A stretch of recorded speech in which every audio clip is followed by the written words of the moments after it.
Hey YouTube, welcome back to our channel. My name is Elena. And I'm Björn. And we are Viking Age reenactors and living historians here to talk with you about your favorite Viking shows. I'm really always kind of struck with how great visually it looks. Like, we always talk about how like things look aesthetically in terms of like the clothing or like the equipment they have or whatever, but like just taking a moment to appreciate not only just how they depict like the landscapes, but also like how they choose to frame or light or position certain scenes too. Like, I feel like it's real on point, especially in that last scene. Yeah. In the last couple scenes we saw, like with the heart-to-heart with Leif and Thorfinn, and like the light kind of radiating down from like right behind Leif, like projecting that like sunlight into his dark little ambient place. Is very, very symbolic. I will also say it's really kind of cool, not only just to get the shot of Askeladd's literal brain thinking, because that's one thing. I was half expecting for a light bulb to go off above Yeah. his head. Or like light up from the back, yeah. But it's also just really cool to see like his thought process, like to hear his thoughts kind of like played out and like where his mind goes to make the connections that it does. He's even kind of like beating himself up a little bit, like admonishing himself for just thinking too like literally or too like combatively. And I'm very curious to see whether this invasion of Wales, which seemingly is total coincidence. Yeah, I wonder if that's actually going to happen in the next episode or if that's going to get left for the next season.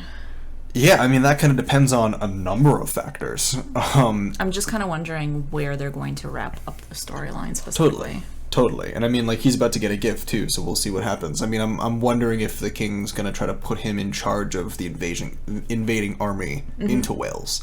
That's kind of where my mind is thinking. Like, obviously this guy is grappling or has some kind of history with being emotionally connected to Wales as far as the king knows, so it would make sense for him to like play to that and put him in charge of like the invading army and make him responsible for the destruction of the Welsh. I can totally that would be an see that interesting happening. thing. But I was gonna say I'm really curious to see if this is almost like that topic or that like action for Askeladd that like forces him to kind of go into like a stall essentially, or causes so much indecision because he's trying to play the long game, but is bogged down with like his personal ties to Wales. So I'm curious if that's gonna create so much conflict as to kind of like ruin everything. So we actually had a question last week, so we did end up talking a little bit about it, but Sweyn Forkbeard, he took over the rule of England on Christmas Day in 1013, I believe. So if here they're just saying that he has now officially become King of England, they're a little bit late on that because we're already in 1014, but they're pretty close. He only ruled for a few weeks though, so Yeah. he died shortly after taking over that rule. And I wonder if they're going to spin it in a way that this attack on Wales is the thing that does him in. And that's why I'm wondering if the next episode in the season finale is going to be his death and Canute taken over after his father's death. But then he also has to contend with Harold, so I don't know exactly how that's all gonna go down. Sven's death and then Canute taking over after Sven dies. That is true. We also haven't met Harold yet as a character. No, we haven't seen Harold. So maybe that's like a season finale introduction to lead into season 2. You know, maybe he does take over and then Harold comes in to, you know, lay claim or, you know, whatever, as avenging sons typically do. They wait until the 11th hour to come in. Swoop down. That's very true. All that to say that Sven isn't going to be alive for very long, and because we are so close to the season finale, I don't know if he's going to make it into season 2 or not. Sven's on his way out, and that's going to have immediate relevance, and I'm very excited. Do we know how he like properly dies? It seems like the consensus is that Sweyn Forkbeard died after a fall from a horse. Must have been a fall for him to die from it. So we got a little bit of talk here because we're dealing with Vikings, obviously. But so King Sven and Thorkel said interesting things because we are in the year 1013 and going to 1014. So like early 11th century, very early 11th century. And at this feast, King Sven made mention of the gods. And Thorkel even said that, you know, his sloppy eating or his lack of dinner etiquette or feast etiquette was basically as a dedication to the gods of harvest, which is hilarious, absolutely brilliant, and I'm going to use that all the time whenever I'm like a sloppy mess. Appreciation for it. I'm showing appreciation to the gods of the harvest. Shut up, Mom, or whoever else in a Thanksgiving dinner. But I do want to point out that Viking is not the same as heathen. Viking's a profession, heathen's a religion. You can be both, or either, or neither. Denmark converted to Christianity fully as a nation under Harald Bluetooth, and we know that because the Yellingstone that was erected to his monument, to his fame, specifically stated that he converted all of Denmark and Norway, because he also wanted to lay claim to Norway, you know. So from what we know based on that, although it's technically it's kind of all over the place and everything, we just have to go with that kind of information of he was like the monarch to officially make Denmark Christian. Now that might have just been like the cultural religion adopted at the time. Whether or not it came down to an individual case-by-case basis, I mean, that's neither here nor there. Because as we know throughout history, there's a lot of stragglers holding on to the old ways and everything. And even in Norway, which was officially Christianized, you know, in the later periods, even after it was officially recognized as being Christian and all the kings being Christian, they still had to deal with insurrections and other just little rural areas holding on to old pagan heathen ways, or just adopting that into what they thought was Christian, but making it into like a heathenistic Christian influenced kind of thing, you know? And so it's strange that so many generations, I think we're around like 3 or 4 generations after Harald Bluetooth, we're still hearing like talk about, you know, servitude to the gods, especially in like the royal court, amongst the nobility. I feel like that definitely wouldn't have been as much of a thing at the time. Yeah. Common folk kind of maybe in more rural, less urban areas, sure, yeah, absolutely, or even, you know, passerbys in the street or in the harbor, they are in an urban setting, so definitely you'll see a bunch of different people with different faiths and stuff walking around and intermingling. There was trade that went on between Christians and heathens and alike, and, you know, generally they were all kind of welcomed back and forth. But for the noble family, I think that my opinion is at this point in time, it would have been pretty normalized as a Christian, Christian leaning, Christian worshiping. Yeah, and I think that was part of why it kind of seemed a little bit like an outlier for Thorkel to just be like, I am, you know, showing my gratitude to the god of harvest, and everyone else just like, what are you doing? It's sort of like Thorkel to do that because that's just his character and his nature, and he's very much, I feel like he's been very much a heathen this entire time, and I kind of appreciate his character and laugh along with him and everything like that.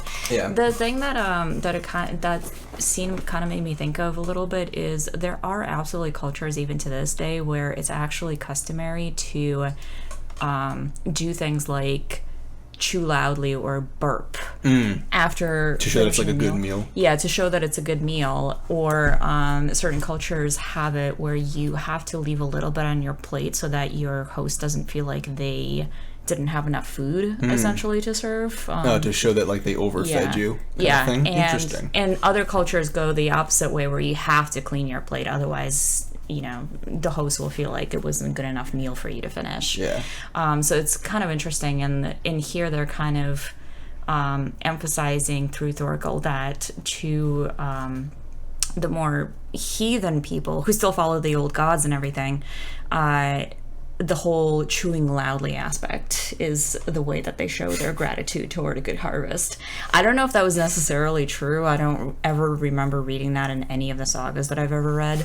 But it's kind of interesting to me that they're showing that cultural difference between, you know, heathenry and Christianity, I guess. Yeah, exactly. I don't know if anything has like properly survived enough to say that like these were their dining etiquettes, you know. If you look through the Hávamál, because that's a great source, we do get a fair amount of etiquette and like how you ways of how you should act appropriately amongst guests and everything. Hávamál, for anybody who's not familiar, is the sayings of the High One. It's another name for Odin, Havi, Yeah, it's Odin getting drunk in a tavern. That's the one theory. That's the way I like to read it. If you guys haven't, you should check out Nordic Mythology Podcast because they have some great conversations. But chief among them is a drunk discussion on the Hávamál, and I don't want to spoil anything else, but it's absolutely brilliant and it's so entertaining. It's great. So yeah, so in that we actually kind of learned that Odin, when you're visiting or traveling and being entertained, he not only cautions you to kind of keep quiet and not necessarily to yourself and silent, but just he cautions you not only to not try to boast and brag and show off how wise you are, because ultimately you're going to sound stupid and uncultured and your idiocy is going to come out. And he basically cautions you to kind of listen to those around you and kind of take in their wisdom and think about it a little bit. But in addition, he also tells you not to like show up to a meal hungry, because it's rude to just like devour everything else, and you shouldn't expect them to completely fill you on like an empty stomach. Like you should have a he tells you that you should have something before you leave to a feast. And he also cautions to not drink too heavily and lose your mind and lose your tongue, essentially, because he always is Odin's a very secretive god, and so it would kind of make sense for him to caution you to not imbibe too much to the point where you're going to be letting loose all of your secrets or all of your inner dialogue, and you're not going to be able to like maintain your composure. And that said, we know drinking culture was a huge thing in Norse society.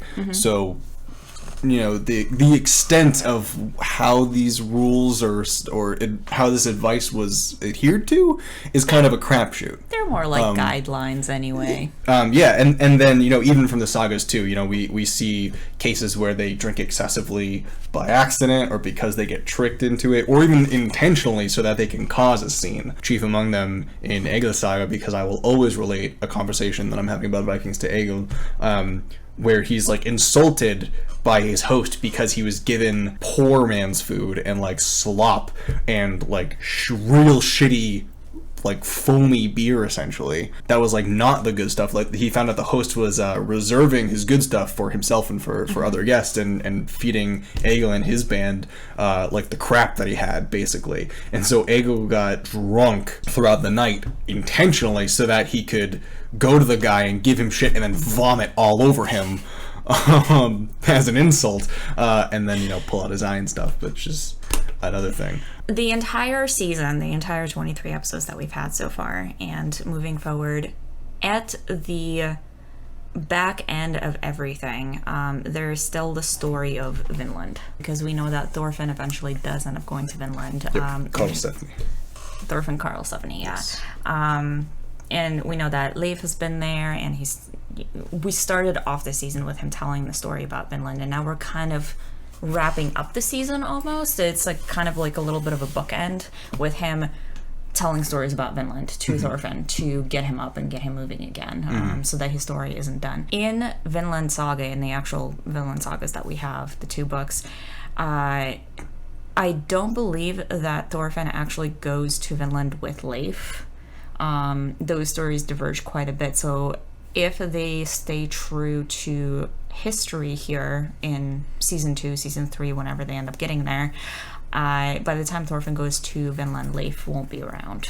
But he does set out on an expedition with other people, and he discovers there, or he finds there, the settlement that Leif had built and left to just kind of sit there after his leave.